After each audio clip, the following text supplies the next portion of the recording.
الزمالك على هذا الاداء يستحقون كل التحيه والتقدير.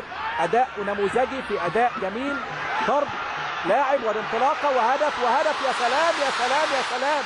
يوم الاهداف الجميله في ايه؟ في ايه؟ هدف جميل، عاشور اللي ادهم جول، عاشور اللي ادهم جول. بيقول لي الهرده ما حدش احسن من حد، ويكافئ الله سبحانه وتعالى نادي الزمالك النهارده. بصراحه اداء نموذجي في الشوط الثاني رغم الطرد اللي كان فيه اتحاف كبير جدا جدا من ياسر عبد الرؤوف على الزمالك. عداله السماء زي ما بيقولوا تهبط على استاد الكليه الحربيه، والزمالك يتالق في الشوط الثاني. 35 دقيقه هو الافضل، 35 دقيقه هو المسيطر، وفي النهايه الكره تصطدم بالقائم من راس احمد جعفر، ولكن التعويض قادم من قدم عاشور الادهم بكره نموذجيه وسيناريو مقرر من هدف محمد الهرده. يتقدم الزمالك في الدقيقه 36 بهدفين مقابل هدف واحد حتى الان لحرس الحدود. يا سلام على كره القدم.